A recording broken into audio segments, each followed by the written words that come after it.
Fetch it up.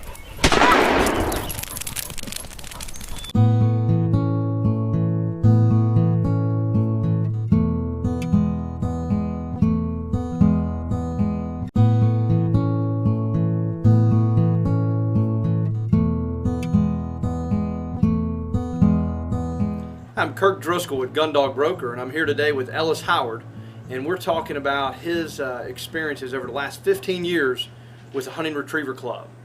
And Ellis, I see that you got 3 ribbons with you, and if you could, share the stories behind those 3 ribbons for us, if you don't mind.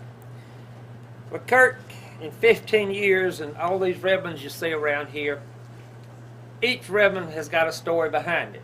But there's always going to be something that stands out more than anything else.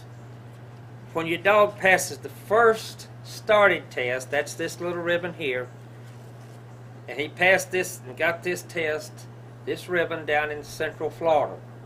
So this was the first test. That was the first test he passed. Yeah. And I mean, you know, being a rookie and a young dog, I was really excited about that ticket. Hold that, Kirk. I'll hold that. I was really excited about that. Naturally, as you see all of these ribbons around here, there's going to be some good ribbons and some bad ribbons. There's going to be some you probably shouldn't have got.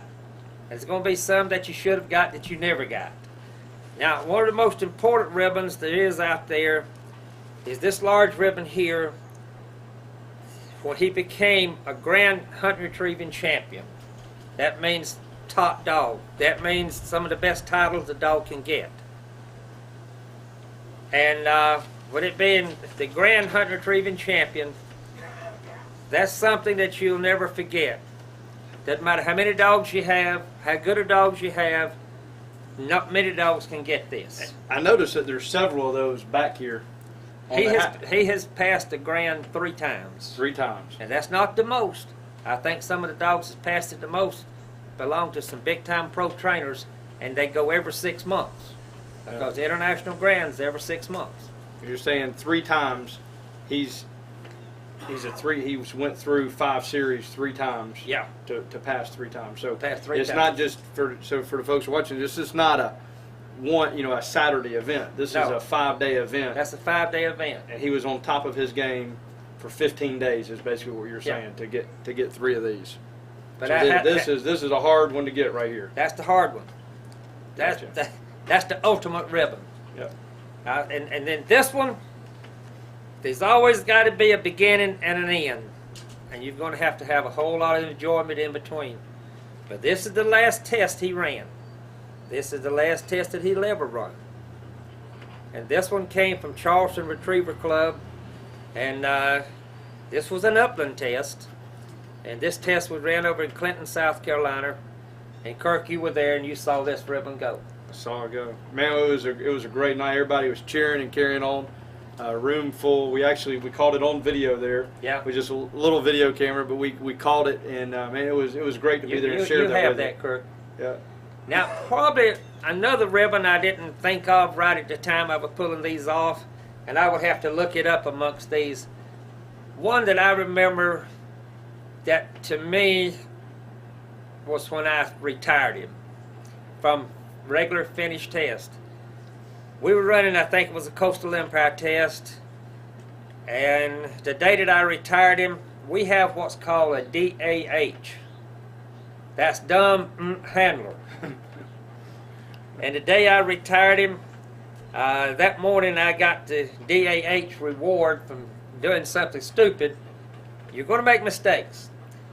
Well, that afternoon then when we ran the water test, he was the only dog on that water test that did absolutely perfect, no mistakes, and did it in order. And you couldn't ask for a dog couldn't have done any better than what he did. And when he did it absolutely perfect, no mistakes, and in order, I says, this is it. I retired him right then. Right then. I could have probably milked another 100 points out of him, but it was time for him to quit. And when we talk about points, just so everybody can understand, if you're lucky enough and happen across to go to the test that have a finished test at a finished test that weekend, as well as an upland hunting test. What you can get, what is it? I believe it's 50 points. Now, in finish, if you pass the finish test, it's 15 points. Okay. If you pass the upland test, it's 10 points. So if your dog runs perfect during the weekend, see, you can get 50 points. But now that means the dog has to pass his finish test and upland test on Saturday and Sunday. Both days. Both days. So to put in a little perspective, to get 5,015 points, if you ran it perfect every weekend, right now you guys think perfect every weekend, and happened to put, what is that, 50 of them, I mean 100 of them together, right?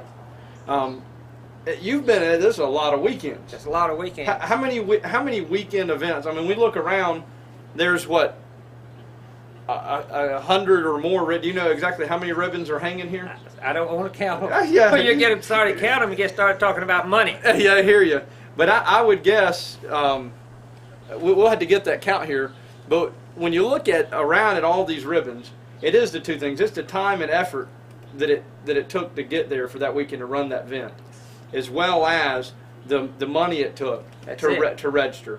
And that's a commitment, without a doubt. And I want to applaud you for the commitment to that. Not only just so much for yourself, because it wasn't so much about you. And I watched you run a lot, and have been around this area to hear a lot about Jimbo. And this was all about the dog. And this was letting Jimbo do and accomplish all that he could do. And it's a great story. And I'm glad you were able to let us be a part of this, without a doubt, here to get this. You know, Kirk, had I not judged in 05 and 06,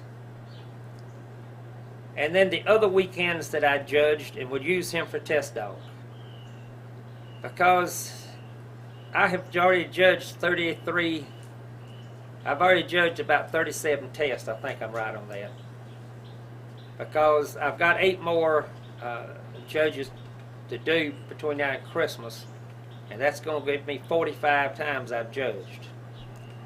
45 times you could have ran That's him. 45 times that I could have ran this dog, or at least 33 times I know I could have ran this dog. And how many more points would he have actually had? Yeah. I mean, there wouldn't have been any way for another dog could ever caught him. But that wasn't the game. You know, I enjoyed working the dog and had a good time at it and spent a lot of money. Yeah, that's great. We won't even ask you to count up the points in dollars. We won't talk about that this afternoon. But I could imagine it's a big number. But it's worth it. It's a great story, and we were glad to be able to come out here and talk with you about it. So thank you. Well, Kirk, I'm glad you did, and I knew I kept these ribbons hanging up for some reason. You know, I hung these ribbons up back in November, I think it was, early December anyway, because I like to lost him right after Thanksgiving. I took him out and aired him one night, and he fell on the way back to the house and could not get up. The vet had him on some medication and Hill's Saints Diet dog food, and he was losing weight. He was poor. And that night I picked him up and toted him in the house. It was kind of heartbreaking. I know that he's going to go someday, and I know that I might have to put him down someday.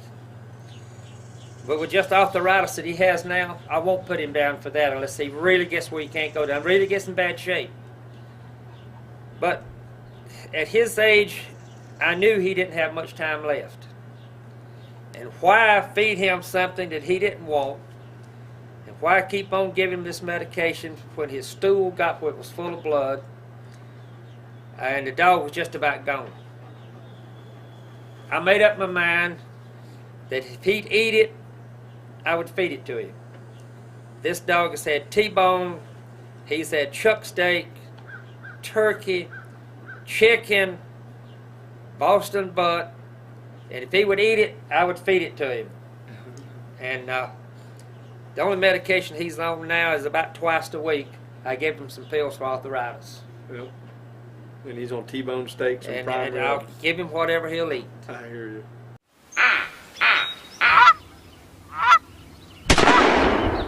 Fetch it up.